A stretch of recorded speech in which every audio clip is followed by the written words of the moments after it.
नमस्कार, मी प्राध्यापक डॉक्टर विकास खिलारे आपल्या सर्वांचं भविष्यवाणी या कार्यक्रमामध्ये स्वागत करतो। ज्योतिष शिका व तुम्हीच पहा तुमची कुंडली या सदरामध्ये या कार्यक्रमामध्ये मी तुमचं स्वागत करतो। मागील व्हिडिओमध्ये मी प्रथम स्थानावरून काय काय पाहिलं जातं मी सांगितलेलं आहे। या व्हिडिओमध्ये मी तुम्हाला कुंडलीतील द्वितीय स्थानावरून कोणकोणत्या जातकाच्या कोणकोणत्या गोष्टी पाहिल्या जातात हे मी तुम्हाला सांगणार आहे। हा व्हिडिओ तुम्ही शांतपणे पूर्णपणे ऐका, हे तुम्हाला विषय चांगल्या प्रकारे कळेल। द्वितीय स्थान हे कुंडलीतलं हे स्थान म्हणजे द्वितीय स्थान, याला आपण धनस्थान म्हणतो। द्वितीय स्थानाचं पर्याय नाव आहे धनस्थान, कुटुंबस्थान, नेत्रस्थान, मारकस्थान आणि वाचास्थान। हे वाचा म्हणजे बोलण्याचं स्थान आहे, डोळ्याचं स्थान आहे, कुटुंबस्थान आणि धनस्थान हे त्याची पर्याय नाव आहे, ते लक्षात ठेवा। हे लग्नस्थानापासूनचं दुसरं स्थान म्हणजे प्रमुख धनस्थान आहे, धनाचा कोश म्हणून ओळखलं जाणारं स्थान आहे। या स्थानाला धनस्थान, वाचास्थान, नेत्रस्थान, कुटुंबस्थान असे पर्याय नाव आहेत।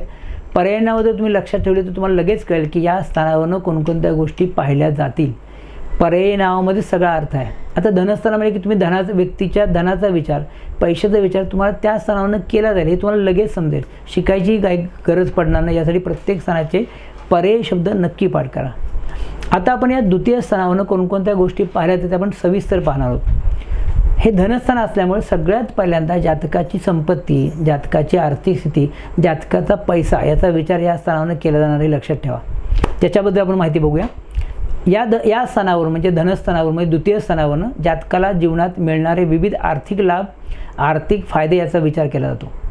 आर्थिक फायदा हा अनेक मार्गाने होत असतो, त्यामुळे या स्थानावरून वडिलोपार्जित धन का ते कुटुंबस्थान आहे, कुटुंबातून आलेले धन, वंश परंपरेने आलेले कुटुंबातले धन, स्थावर मालमत्ता, नोकरी व्यवसायातून मिळणारं धन, घरातील दागिने, पैसे, इतर रोकड मालमत्ता या सगळ्याचा विचार, या माध्यमातून आलेला पैसा हा धनस्थानावर पाहिला जातो। तसेच व्यक्तीची आता पैसा आहे, पैसा मिळाला, पण तो पैसा साठवण्याचा आणि खर्च करण्याची व्यक्तीची मानसिकता कशी आहे तेही तुम्हाला धनस्थानावरून कळतं। त्याचबरोबर व्यक्तीची पैसा उपभोगण्याची पद्धत, त्यासंबंधी त्याची प्रवृत्ती, व्यक्तीचा कंजूसपणा, उधळेपणा किंवा व्यक्तीचा धनसंचय हे आपण या द्वितीय स्थानावरून पाहतो। जातकाची आर्थिक स्थिती दर्शवणारं स्थान आहे, म्हणून आर्थिक स्थित्यंतरे, आर्थिक चढ उतार, आर्थिक चणचण, आर्थिक ओढाताण याही गोष्टीचा विचार तुम्हाला या स्थानावरून करावा लागेल।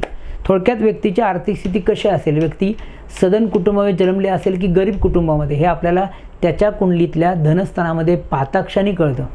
धनस्थानामध्ये पापग्रह असू नयेत, धनस्थानामध्ये गुरु, शुक्र, चंद्र, बुध असे शुभग्रह असतात। व्यक्तीची आर्थिक स्थिती जन्मापासून चांगली असते किंवा याच्या जन्मानंतर आईवडिलांची आर्थिक कंडिशन सुधारते, असाही अर्थ तुम्ही काढू शकता। या उलट धनस्थानामध्ये पापग्रहांची बैठक असेल, शनी, राहू, केतू, मंगळ, हर्षल, तर आर्थिक चणचण, आर्थिक ओढाताण राहते। आयुष्याच्या सुरुवातीला खूप संघर्षातून पैसा मिळतो, फार कमी पैसा मिळतो, लक्षात घ्या। त्यामुळे तुम्हाला इथं लगेच कळेल पत्रिका बघून की धनस्थानामध्ये कोण बसलं आहे, कुठले ग्रह आहेत, त्याच्यावरून आपल्याला आर्थिक स्थितीचा आढावा घेता येईल।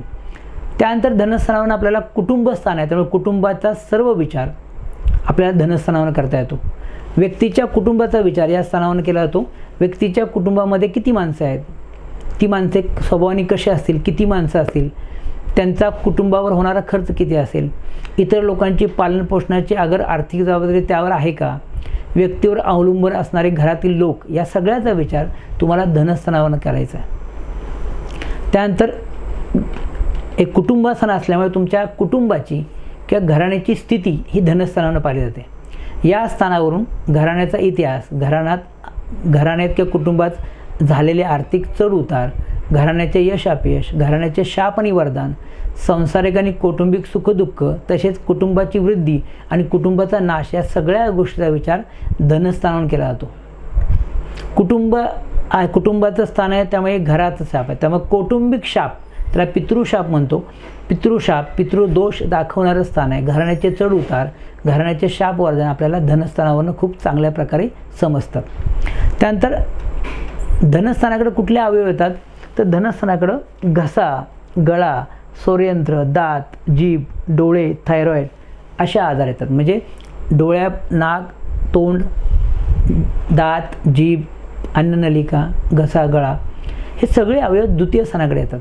थोडक्यात काय, तर बोलण्याचं, खाण्याचं स्थान म्हणजे द्वितीय स्थान आहे। त्यामुळे आपल्याला भोजनाचा विचार सुद्धा धनस्थानावर केला जातो।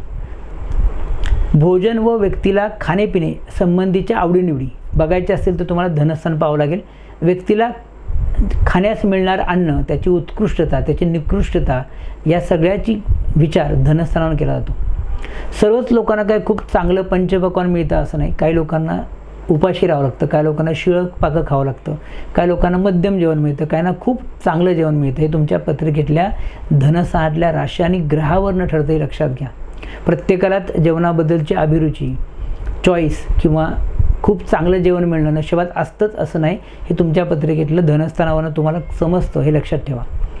नंतर मुखाचं स्थान असल्यामुळे धनस्थानावर तोंडाचा अंमल आहे. त्या दृष्टीने जर विचार केला तर तोंडाची व्यसनं, व्यक्तीचं हसत बोलणं, जलद शीघ्र बोलणं आणि सगळ्यात मुख्य म्हणजे वाणी दोष. जीभ धनस्थानाकडे त्या बोलणं, तोंड, जीभ यातून जे दात, याचा सगळ्यांचा विचार करून आपल्याला वाचा येते किंवा वाणी येते. सर्व प्रकारचे वाणी दोष म्हणजे काय तर खोटं बोलणं, थापा मारणं, अडकळत बोलणं, अस्पष्ट बोलणं, मोठे बोलणं, हे वाढून बोलणं, नंतर मुकेपणा, हे सगळे तुम्हाला वाणीचे दोष, वाचेचे दोष तुम्हाला धनस्थानावरून कळतात. त्याचबरोबर व्यक्तीच्या वाणीत असणारी शक्ती, वाचासिद्धी, त्याने दिलेले आशीर्वाद इत्यादी सर्व गोष्टी विचार तुम्हाला धनस्थानावर करायचा आहे. काही काही लोकांना वाचासिद्धी प्राप्त असते, ते बोलतात ते खरं होतं, तेही तुम्हाला त्याच्या पत्रिकेतल्या द्वितीय स्थानामध्ये कोणती रास आहे, कोणते ग्रह आहेत त्याच्यावरून आपल्याला सांगता येतं. उदाहरणार्थ धनस्थानामध्ये मंगळ असेल तर व्यक्तीचं बोलणं खूप स्पष्ट आणि परखड असतं, कुठलाही विचार न करता लोक बोलतात, त्यामुळे अनेक शत्रू निर्माण होतात किंवा बोलण्यातून वाद निर्माण होतात. या उलट धनस्थानामध्ये बुध, शुक्र, गुरु असे ग्रह असताना व्यक्ती खूप गोड बोलते, लोकांना जपते, त्यामुळे यांच्याकडून लोक दुखवली जात नाहीत, उलट लोकांमध्ये लोक प्रसिद्ध होतात. हा विचार तुम्हाला करायचा आहे. म्हणून धनस्थानामध्ये कुठले ग्रह आहेत ते बघा. त्याच्यानंतर आवाजाचा पण विचार आपल्याला धनस्थानावर करायचा आहे.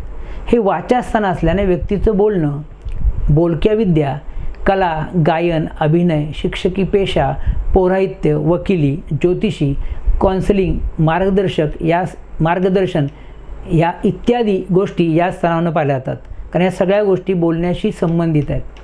त्याचबरोबर व्यक्तीच्या आवाजातील कंप, गोडवा, हळुवारपणा, कर्कशपणा, मोठा आवाज, बोलण्यातील फटकळपणा, टाकून बोलणं, तोडून बोलणं, स्पष्ट परखड बोलणं, ह्याही गोष्टीचा विचार तुम्हाला या स्थानावरून करायचा आहे.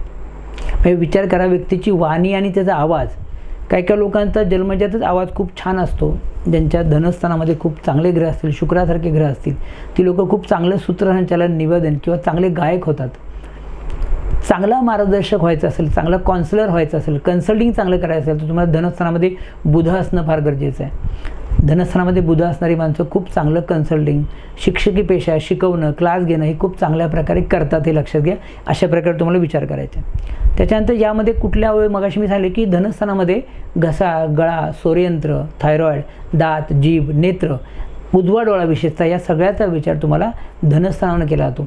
त्यामुळे या अवयवाचे आजार पाहायचे असतील तुम्हाला तर तेही धनस्थानातून समजतात. उदाहरणार्थ घसा सुजणे, घसा दुखणे, टॉन्शिलला सूज येणे, दातांची ठेवण, दातांचं सौंदर्य, दातांचे विकार, डोळ्यांचे दोष, डोळ्यांचे सौंदर्य, चष्मा लागणं, दृष्टीची मंदता किंवा अंधत्व, हे सुद्धा बघताना तुम्हाला धनस्थानामध्ये कुठले ग्रह आहेत. जर धनस्थानामध्ये पाप ग्रह असतील तर डोळ्याचे आजार तुम्हाला पाहायला मिळतात किंवा चष्म्याचा नंबर जास्त असतो असंही पाहायला मिळतं.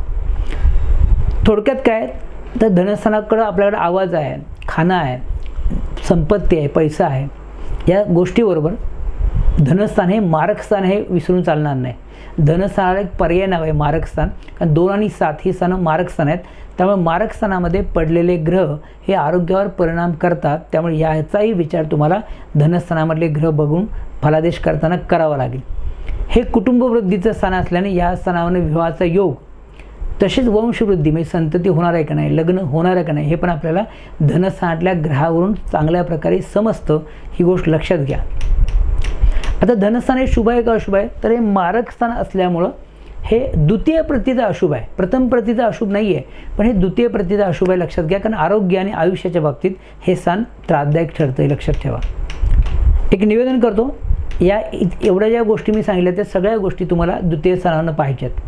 एक निवेदन करतो की ज्या लोकांनी अजूनही आपल्या चॅनल सबस्क्राईब केलं नसेल त्यांनी सबस्क्राईब करा, लाईक करा. सगळ्यात मुख्य म्हणजे हा व्हिडिओ आपले नातेवाईक, आप्तेष्ट, ज्योतिषप्रेमी, ज्योतिष अभ्यासक यांना शेअर करायला विसरू नका. त्यांच्याही ज्ञानामध्ये भर पडेल, त्यांनाही त्यांची पत्रिका स्वतः बघता येऊ शकेल, यासाठी हा व्हिडिओ शेअर करा जास्तीत जास्त लोकांना. त्याचबरोबर ज्या लोकांना माझ्याकडून ऑनलाईन मार्गदर्शन किंवा कन्सल्टिंग हवे असेल, मी डिस्क्रिप्शनमध्ये व्हॉट्सअप नंबर दिला आहे, तुम्हाला व्हॉट्सअप करा, मी नक्कीच तुम्हाला मार्गदर्शन करण्याचा प्रयत्न करेन. यानंतर आपण तृतीय स्थानावरून कोणकोणत्या गोष्टी पाहिल्या जातात हे मी तुम्हाला पुढच्या व्हिडिओमध्ये सांगणार आहे. तोही व्हिडिओ तुम्ही अवश्य पहा. तोपर्यंत श्री स्वामी समर्थ.